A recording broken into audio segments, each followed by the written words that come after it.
Hello friends, good morning. उम्मीद है कि आप लोग बहुत अच्छे होंगे, स्वस्थ होंगे, तंदुरुस्त होंगे, मस्त होंगे। अगर इस चैनल को अभी तक सब्सक्राइब नहीं किए हैं तो सब्सक्राइब कर दीजिए, लाइक कर दीजिए और शेयर कर दीजिए। इस वीडियो को देखने के बाद संधि का झंझट ही खत्म हो जाएगा। यह वीडियो सभी परीक्षाओं के लिए महत्वपूर्ण है।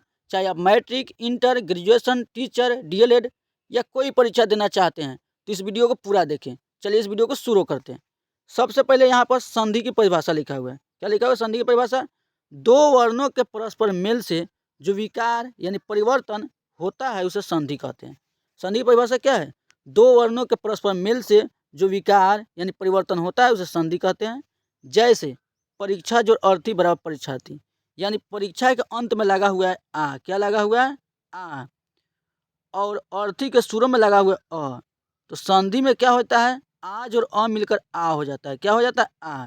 इसीलिए लिखा हुआ है यहाँ पर परीक्षार्थी, यानी परीक्षा का अंत में आ और अर्थी के शुरू में अ, दोनों मिलकर हो गया है आ, यानी परीक्षार्थी हो गया है। अब दीक जोड़ गज बराबर दिग्गज, उसी प्रकार से है। अब संधि के कितने भेद होते हैं तो चलिए देखते हैं। संधि के मुख्यतः कितने भेद होते हैं? संधि के मुख्यतः तीन भेद होते हैं। कितने भेद होते हैं? संधि के मुख्यतः तीन भेद होते हैं। कौन कौन? स्वर संधि, व्यंजन संधि और विसर्ग संधि। तो सबसे पहले हम स्वर संधि के बारे में पढ़ेंगे। कौन संधि के बारे में पढ़ेंगे? स्वर संधि के बारे में। तो स्वर संधि की परिभाषा लिखा हुआ है, दो स्वरों के मेल से जो विकार होता है उसे स्वर संधि कहते हैं। स्वर संधि की क्या परिभाषा है? दो स्वरों के मेल से जो विकार होता है उसे स्वर संधि कहते हैं। जैसे पुस्तक जो आलय बराबर पुस्तकालय लिखा हुआ है। पुस्तक का अंत में क्या लगा हुआ है? अ लगा हुआ है। और आलय के शुरू में क्या लगा हुआ है? आ लगा हुआ है। तो दोनों मिलकर हो गया है आ।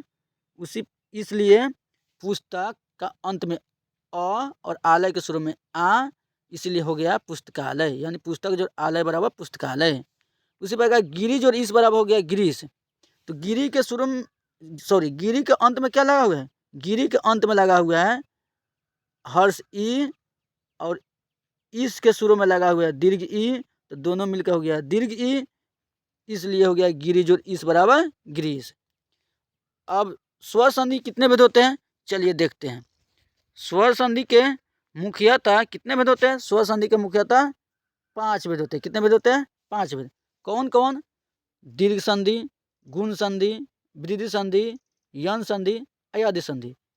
यह वीडियो अच्छा लगे तो सब्सक्राइब जरूर कर दीजिएगा और कम से कम इस वीडियो को 2 बार जरूर देखिएगा। चलिए अब दीर्घ संधि क्या है समझते हैं।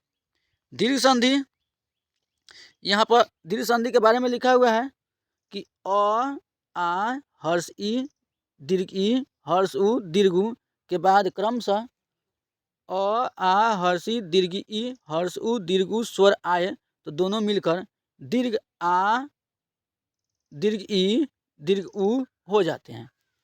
यानी जैसे में लिखा हुआ है अ जोड़ अ बराबर आ, यानी धर्म का अंत में लगा हुआ है अ और अर्थ का अंत में लगा हुआ है शुरू में लगा हुआ है। अर्थ के शुरू में क्या लगेगा? अ। दोनों मिलकर हो गया आ, इसीलिए धर्म जोड़ अर्थ बराबर धर्मार्थ हो गया है।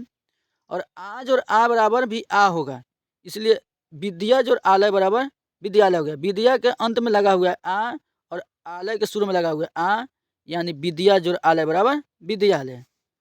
उसी प्रकार से ई जोड़ दीर्घ ई बराबर दीर्घ ई हुआ है।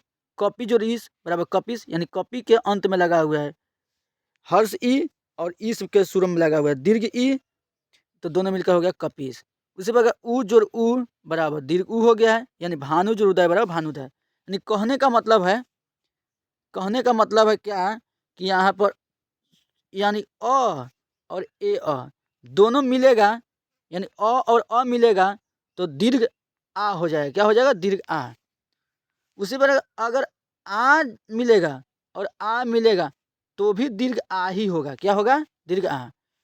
अगर हर्ष ई मिलेगा और हर्ष ई मिलेगा तो दीर्घ ई हो जाएगा। क्या हो जाएगा? दीर्घ ई हो जाएगा संधि में। और दीर्घ ई मिलेगा और दीर्घ ई भी मिलेगा तो दीर्घ ई और दीर्घ ई भी दीर्घ ई होगा।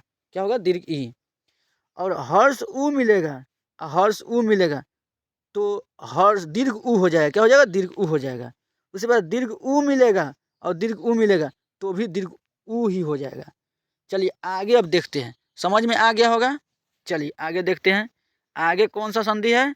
आगे है गुण संधि। कौन संधि है? गुण संधि। तो गुण संधि समझते हैं। गुण संधि में लिखा हुआ यदि अ और आ के बाद हर्ष ई या दीर्घ ई या हर्ष उ या दीर्घ उ री स्वर आए तो दोनों मिलने से क्रमशः ए ओ और हो जाते हैं।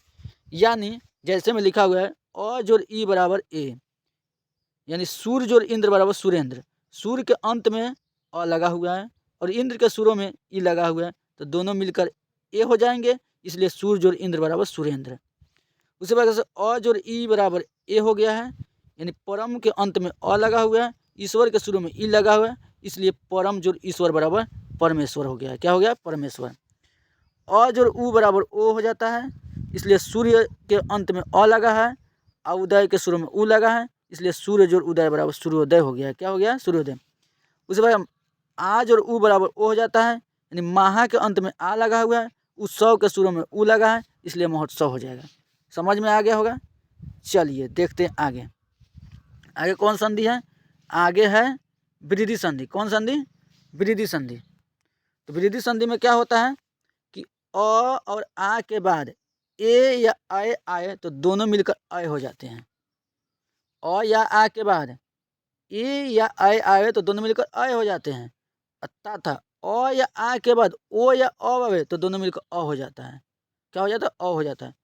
सिंपल है, समझ में आ गया होगा। यानी अ या आ के बाद, अ या आ के बाद में क्या आएगा? ए या आय आएगा तो दोनों मिलकर अय हो जाएगा। उसी पर अ या आ के बाद ओ या अ आएगा तो अ हो जाएगा। क्या हो जाएगा? अ हो जाएगा। यानी जैसे में लिखा हुआ अ जोड़ ए बराबर अय, यानी एक जोड़ एक बराबर एकाएक, यानी एक के अंत में अ लगा है और एक के शुरू में क्या लगा? ए लगा है, तो दोनों मिलकर अय हो जाएगा, इसलिए एक जोड़ एक बराबर एकाएक हो गया। आ जोड़ ए बराबर अय होता है, यानी सादा के अंत में आ लगा है, अयों के शुरू में ए लगा है, तो दोनों मिलकर अय हो जाएगा, इसलिए सादा जोड़ ए बराबर सदैव हो गया है। अ जोड़ ओ बराबर अ होता है। क्या होता है? अ। यानी जल जोड़ ओद बराबर जलोद हो गया है, यानी जल के अंत में अ लगा है और ओद के शुरू में ओ लगा है, इसलिए अ हो गया, इसलिए जलोद हो गया। उसी प्रकार आ जोड़ ओ बराबर अ होता है, इसलिए माहा के अंत में आ लगा है और ओज के शुरू में ओ लगा है, इसलिए महोज हो गया। क्या हो गया? महोज। चलिए समझ में आ गया है। चलिए अगला संधि। अगला संधि क्या है? अगला संधि है यन संधि। कौन संधि है? यन संधि। फिर से बोल रहे हैं, अगर ये वीडियो कम से कम इसको 2 बार देखिए, पूरी तरह से आपको समझ में आ जाएगा। चलिए यन संधि क्या लिखा है? यदि हर्ष ई दीर्घ ई हर्ष उ दीर्घ उ और री के बाद भिन्न स्वर आए, यानी अलग स्वर आए, तो ई और दीर्घ ई का य हो जाता है। क्या हो जाता है? यह। और उ और दीर्घ उ का व हो जाता है और री का र हो जाता है।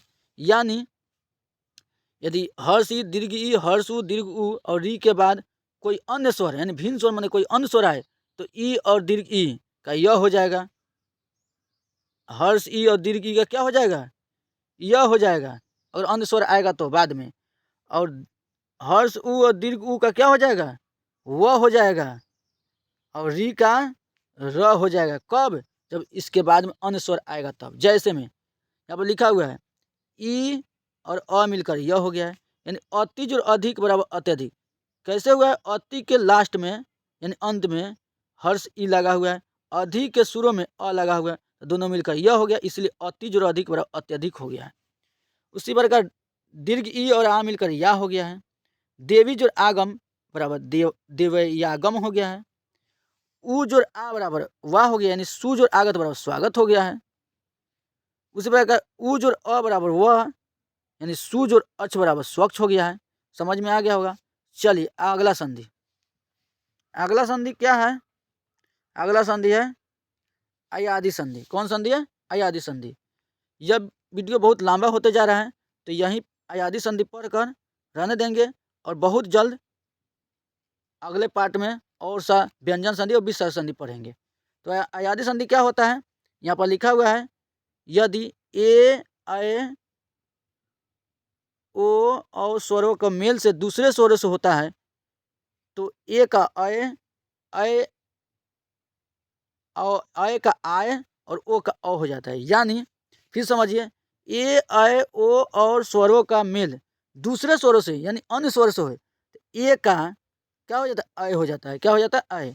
और आय का आ हो जाता है और ओ का औ हो जाता है तथा औ का आ हो जाता है।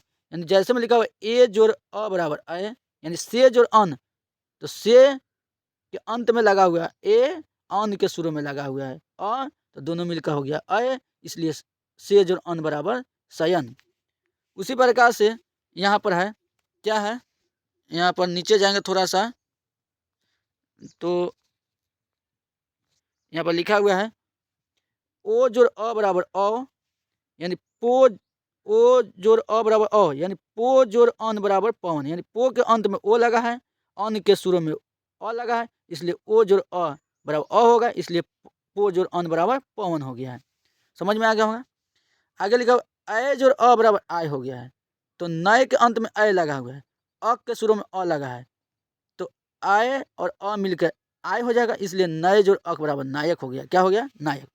उसी प्रकार अ जोड़ अ मिलकर आ हो गया है, तो पौ, पौ के अंत में अ लगा है, अ के शुरू में अ लगा है, इसलिए अ पौ जोड़ अ बराबर पावक हो गया है। समझ में आ गया होगा। यह वीडियो अच्छा लगा हुआ होगा तो इसको कम से कम सब्सक्राइब कर दीजिएगा, और इस तरह के वीडियो आपको देखना है तो एक दिन गैप कर कर डेली वीडियो डाला जाता है। और हिंदी व्याकरण, इस पर गणित का फॉर्मूला, गणित यानी समझिए सभी तरह के एग्जामों के लिए यह वीडियो बहुत अच्छा है। Thank you.